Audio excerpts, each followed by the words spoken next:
जसं मी तुम्हाला प्रॉमिस केलं होतं की एक विद्यार्थ्याच्या पर्स्पेक्टिव्हने ड्रॉपरचा व्हिडिओ आपल्याला पाहिजे, की ज्यांनी त्या प्रोसेसमधून जो गेला आहे, ज्यांनी डिसिजन घेतला आहे की मला 1 वर्ष थांबायचं आहे, ज्याला व्हॉईस खूप सारे आवाज येत होते की नाही ड्रॉप करू नको, तुझं होणार नाही, इम्प्रूव्हमेंट होणार नाही, ज्यांनी रिस्क घेतली, मग काय झालं त्याचं, किंवा काय अडचणी आल्या प्रिपरेशनला, काय करायला पाहिजे, काय नाही करायला पाहिजे. तर हा ड्रॉपर स्पेशल पॉडकास्ट आहे आणि आपल्यासोबत आहे रितेश, जो की बारामतीवरून आहे. तर रितेश, तुम्हाला थोडीशी तुझी जर्नी सांग की तू हे ड्रॉप घेण्याच्या डिसिजनच्या आधी तुझं 11वी-12वी कसं होतं, म्हणजे कुठल्या म्हणजे क्लास लावला होता का नव्हता लावला, एक थोडंसं विद्यार्थ्यांना तेवढी कल्पना. 11वी-12वी मी लोकल कोचिंगमधून केली होती आणि त्याचबरोबर 10वीमध्येच सांगितलं गेलं होतं की JEE सारखी एक्झाम असते, मग त्यानुसार गेलो होतो आम्ही JEEसाठी प्रिपरेशन करायला कोचिंगमध्ये. ओके. मग जेव्हा मग तुला JEEला कमी मार्क्स पडले, तर त्यावेळेस काय, म्हणजे तू कधी हे निर्णय कसा पोचला या निर्णयापर्यंत की ड्रॉप घ्यायचा आहे, की तुझं ॲडमिशन नाही होणार आहे, कुठल्या महिन्यात घेतलं हे साधारण, काय झालं थोडं त्याबद्दल. JEEचे दोन्ही अटेम्प्ट्स खराब गेल्यानंतर म्हणजे एप्रिल उलटून चालला होता पूर्णपणे आणि CETसाठी बोटावर मोजणारे इतके दिवस होते. जसं आपण CET बॅकअप प्लॅनला ठेवतो, पण CET काय प्रिपेअर करण्यासाठी तेवढा वेळ नव्हता, म्हणून कुठेतरी ड्रॉप घेण्याचा डिसिजन CETसाठी फक्त मी घेतला होता. आणि मग ड्रॉप करताना असा विचार तर नक्कीच आला असेल ना की अरे यार माझं नाही झालं तर काय, किंवा मग मला चांगलं कॉलेज नाही भेटलं तर काय, किंवा मग माझ्या मित्रमैत्रिणी असतील ते चांगल्या कॉलेजमध्ये जात आहेत आणि मी इथं अभ्यास करतोय, म्हणजे या सगळ्या खूप साऱ्या गोष्टी आहेत, घरच्यांचा सपोर्ट, हे सगळं कसं मॅनेज केलं, तो निर्णय प्रक्रिया कशी होती तुझी. खरं तर ड्रॉप घेताना आपल्याला पहिल्यांदा सेल्फ मोटिवेटेड असावं लागतं की आपली स्वतःची इच्छा आहे का ड्रॉप घेण्याची. जर का आपली स्वतःची इच्छा नाही आहे ड्रॉप घेण्याची, आपण कोणाच तरी ऐकून ड्रॉप घेत असेल तर ते कुठेतरी योग्य नाही आहे. जर स्वतःची इच्छा आहे की मला ड्रॉप घ्यायचा आहे, मला 1 वर्ष पूर्ण अभ्यासामध्ये घालवायचं आहे आणि मी शेवटला एक्झाम फोडू शकतो, तर 100% तुम्ही ड्रॉप घ्या. हे एक खूप चांगला पॉईंट सांगितला आहे रितेशनी, की आपण जो निर्णय घेतो की आपल्याला आपल्या आयुष्याचं 1 वर्ष वाया नाही इन्व्हेस्ट करायचं आहे की नाही, तो यावर डिपेंड करतोय की तुमचं इनर कॉलिंग काय, तुम्हाला आतून काय वाटतंय. कारण जर तुम्ही आईवडिलांच्या सांगण्यावरून किंवा मित्रमैत्रिणींच्या सांगण्यावरून किंवा माझ्या सांगण्यावरून कोणाच्याही सांगण्यावरून जर तुम्ही ड्रॉप घेतला ना, तर तुम्ही ती रिस्पॉन्सिबिलिटी स्वतः घेणार नाही जेव्हा तुमचा अभ्यास होत नाही, जेव्हा तुम्हाला टेस्टमध्ये मार्क्स कमी येतात, जेव्हा तुमच्या कोणीतरी मित्रमैत्रीण इन्स्टावर शॉर्ट्स टाकत असतात चांगल्या कॉलेजमध्ये. सो निर्णय तुमचा असला पाहिजे, दिस इज द फर्स्ट स्टेप की डिसिजन घेताना का घ्यायचं किंवा कसं घ्यायचं. आता दुसरा प्रश्न असा आहे की ड्रॉप घेतल्यानंतर मग अभ्यास कसा सुरू केला तू, कुठून, म्हणजे काय चालू केलं, काही ॲनालिसिस केलं होतं का की मागं काय चुकलं वगैरे, कसं केलं ते थोडं. खरं तर माझ्या नोट्स पूर्वीच्या होत्या पूर्णपणे, पण त्या JEE रिलेटेड नोट्स होत्या, CETच्या नोट्स माझ्याकडे नव्हत्या. मग यूट्यूबवरून थोडे ट्युटोरियल्स पाहून किंवा ChatGPT असेल, जेमिनी असेल, त्यामधून शॉर्ट नोट्स काढून फक्त PYQ सॉल्विंगकडे मी फोकस केला आणि त्यानुसार माझा तो स्कोअर डेव्हलप झाला शेवटला. अच्छा. आणि आता एक गोष्ट आहे, तू जर ड्रॉप करताना JEEसाठी ड्रॉप केलेला का डायरेक्ट CETचं प्रिपरेशन जून-जुलैपासून चालू केलेलं, म्हणजे एप्रिल-मे पासून चालू केलं, कसं होतं ते. सुरुवातीला ड्रॉप घेताना मी तर JEE करणारे ह्याच विचाराने ड्रॉप घेतला होता. बॅच पण जॉईन केली होती, पण जसं आपल्याला सगळ्यांना माहिती आहे की JEEचा सिलेबस खूप वास्ट असतो, मोठा असतो CETच्या कंपॅरिझनमध्ये. तर तो कंप्लीट करणं, त्याचे नोट्स बनवणं, क्वेश्चन सॉल्व्ह करणं, याच्यामध्ये दिवस खूप स्ट्रेसफुल जायचा आणि शेवट नोव्हेंबर-डिसेंबरपर्यंत मी पूर्णपणे असं वाटलं होतं की ड्रॉप इयर वाया गेलं का काय. पण कुठेतरी एक शेवटच्या 2-3 महिन्यांमध्ये मी पुन्हा CET करण्याचा डिसिजन घेतला आणि तो कुठेतरी गोल्डन टर्न माझा ड्रॉप इयरचा ठरला, नाही तर मग काय झालं असतं ते सांगता आलं नाही.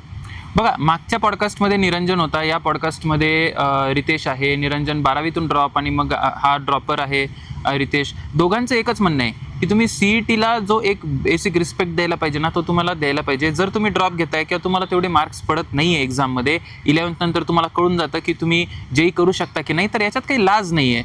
तुम्ही जर आधी तुम्हाला वाटतं ना की खरंच तुम्ही JEE मटेरियल आहात, तर तुम्ही आधी सिद्ध करा ना, CETची टेस्ट सिरीज लावा, त्याचे लेक्चर्स बघा, ठीक आहे, आणि तुम्ही बघा की तुम्हाला CETला किती कॉन्फिडन्स येतोय. कॉन्फिडन्स आला तरच JEEला शिफ्ट व्हा, अन्यथा कुठले तरी सर सांगतायत, कुठले तरी मॅडम सांगतायत, कोणी सांगतायत, त्यांच्या बेसिसवर करू नका, ठीक आहे. सो हे पण एक एसेन्शियल आहे की आपण योग्य वेळी CETला शिफ्ट केलं पाहिजे. आणि मी तर म्हणेल की जर तुम्ही ड्रॉप करत असाल आणि कमी मार्क्स असतील तर ड्रॉप ओन्ली फॉर CET. जर तुमच्यात खरंच प्रिपरेशनमध्ये दम असेल ना, तर तुम्ही सप्टेंबर-ऑक्टोबरपर्यंत तेवढं प्रिपेअर करून तुम्ही JEEला पण शिफ्ट करू शकता. ठीक आहे, पण आधी तुम्ही CETला फोकस केलं पाहिजे. मग आता पुढचं असं एक आहे रितेश, की अभ्यास करताना नेहमी असं वाटतं यार की आपण फेल होऊ, मग असे खूप सारे डिमोटिवेशन येतं जर्नीमध्ये. मग हे सगळं कसं मॅनेज करायचं, म्हणजे काय करायला पाहिजे विद्यार्थ्याने? फेल होण्याची भीती सगळ्यांनाच असते, पण कुठेतरी प्रिपरेशन करत असताना आपण ड्रॉपर आहोत हा एक माइंडसेट ज्यावेळेस आपल्यामध्ये असतो त्यावेळेस फक्त अभ्यास आणि अभ्यास हेच आपला फोकस तिथं तयार होतो आणि त्यानुसार आपण जर प्रिपरेशन केलं तर 100% आपला रिझल्ट मिळून जातो.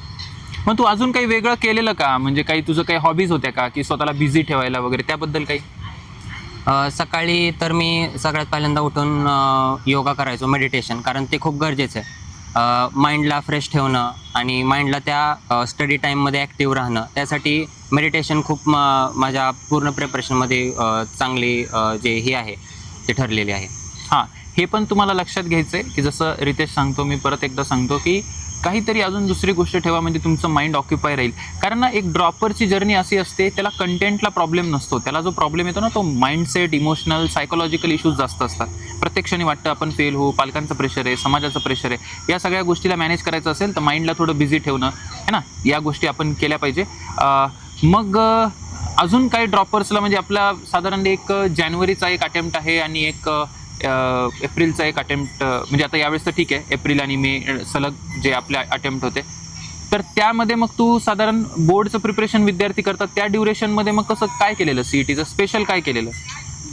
CETचं स्पेशल असं मी त्यावेळेस काहीच केलं नव्हतं 11th आणि 12th प्रिपरेशनमध्ये, कारण माइंडसेटच असा होता की फक्त आपल्याला JEEच करायचं आहे, CET होऊन जातं. पण CETकडं कुठेतरी दुर्लक्ष करणं हे प्रत्येक JEE ॲस्परंटसाठी घातक ठरतं कुठल्या ना कुठल्या तरी पॉईंटवरती. ओके. अजून एक गोष्ट मी तुम्हाला सांगेल, की ऑनलाईन रिसोर्सेसचा योग्य पद्धतीने यूज कसा करायचा हे तुम्ही रितेशकडनं शिकलं पाहिजे. मी तुम्हाला त्याच्या नोट्स दाखवेल.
जसं मी तुम्हाला सांगतोय, तर ह्या रितेशच्या नोट्स आहे.